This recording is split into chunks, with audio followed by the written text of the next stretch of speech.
Hi guys, the 2022 Tour de France has just finished and what an incredible race it has been. For 3 full weeks, we have been spoiled with great racing and incredible performances on every single stage. Many riders have put in impressive performances throughout this race, but these are the 8 riders who have impressed me the most during this tour. Enjoy. Number 8. Louis Meintjes. Louis Meintjes had some good results in Grand Tours back in 2015 to 2017, most notably coming in 8th place twice in the Tour de France. Then he went off the radar, and he has not placed in the top 10 in any stage race since 2017. This year he seems to be back in form, but as kind of a different rider. He used to be a rider who would sneak into the top 10 without ever showing himself on the TV screen or getting any remarkable stage results. But this year, he has achieved his top 10 results in a different way. He has been going into breakaway, he has been gaining time and being close to the win on several stages. Now, his horrible time trial on the second to last day, which made him fall from 6th to 8th place, does not take away from his impressive effort. Number 7. Fred Wright. The Bahrain Victorious team was one of the biggest disappointments of this tour. They arrived at the start in Denmark with a bunch of potential stage winners in their squad, but they still failed to achieve any impressive results. One of their very few bright spots was young Fred Wright, 23-year-old from Great Britain. He did not have any professional stage wins on his resume, and while he still didn't come home with a stage, he did come close on several occasions, especially on stage 13, where he came second but potentially could have won if he had decided to play it differently instead of sprinting against Mats Pedersen. Fred Wright was one of the most attacking riders, especially in the last part of the tour, and the way he kept his form into the third week was very promising for his future. Number 6. Magnus Cort Nielsen. After an impressive Vuelta last year with 3 stage wins, many people expected Magnus Cort to perform well in the tour, especially since the race started in his home country of Denmark. However, the way he performed was above expectation. He was the king of the breakaways in the first week, sprinting first over every hill and securing the polka dot jersey for 8 days. He also did some good domestique work on the cobble stage and helped his teammate Nelson Paulus to get close to both the stage win and the yellow jersey. The only thing missing from Magnus after the first week was a stage win, which he finally achieved on stage 10 to Megève. Despite having to abandon the race because of COVID, this was a very impressive tour by Magnus. Number 5. Primož Roglič. If you had told me a month ago that Roglič would crash on the cobbles, lose several minutes, get severely injured and later abandon the race, I would have said that his race was a disaster. However, the way he kept riding on despite the injuries was the stuff of legends. With an injured shoulder and, according to reports, 2 broken vertebrae in his back, Roglič managed to stay close in the GC. He even placed 3rd on the brutal climb to La Planche de Belfi. He somehow stayed within 2 minutes of Pogačar, meaning that Pogačar had to take him seriously when he started attacking on the Col de Telegraph and the Col de Galibier. When Roglič finally ran out of energy at the start of the Col de Granon, his work was already done. Pogačar was tired from covering all the attacks, and Jonas Vingegaard was able to crack in before the finish.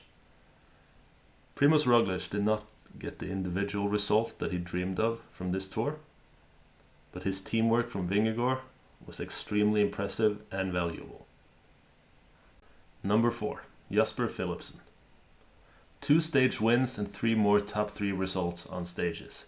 Jasper Philipsen had some bad luck in the first few bunch sprints, but he kept on persisting and has to be seen as the strongest sprinter of this year's race. He had already won 3 Vuelta stages before this year, but this year's tour still feels like a big step up onto the biggest stage. Philipsen's future looks extremely promising. Number 3. Tadej Pogačar. This is the first time in over 2 years that Pogačar has looked human. Somebody was finally able to seriously distance him on a climb and beat him in the Tour de France. Still, Pogačar finished the tour with the white jersey, 3 stage wins, and in second place on GC. not bad for a 23-year-old. Add this to the fact that he has been attacking non-stop throughout the 3 weeks, animating the race, making a bunch of fans, and showing great sportsmanship, and you have to say that Pogačar has had an impressive Tour de France. It will be exciting to see what he will do at the Vuelta and in the rest of the season. Number 2, Jonas Vingegaard. He did it. The man who came from nowhere to finish second in the Tour last year was able to improve further and close the gap to Pogačar.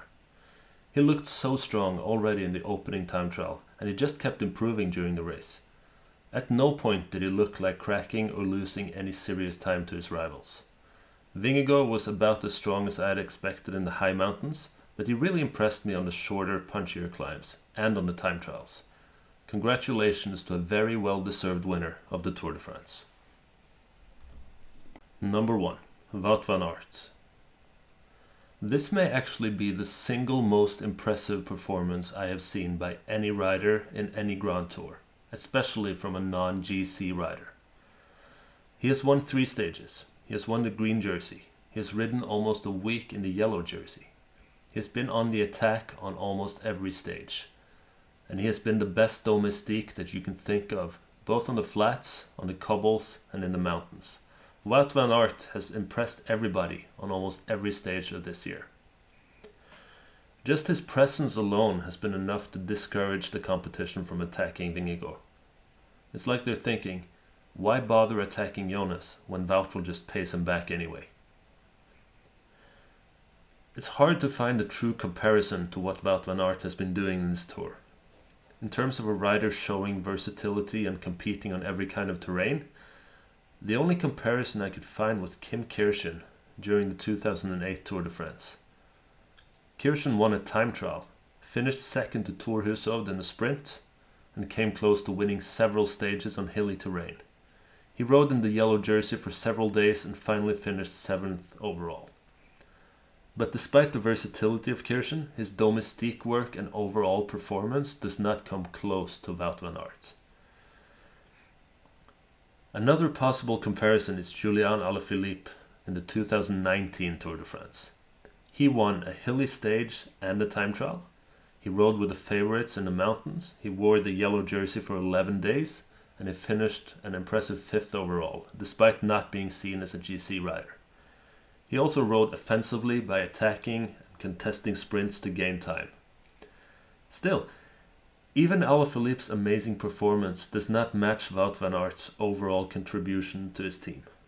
What Wout van Aert did this year was truly impressive beyond all expectations, and I cannot wait to see what he will be up to in the rest of the season.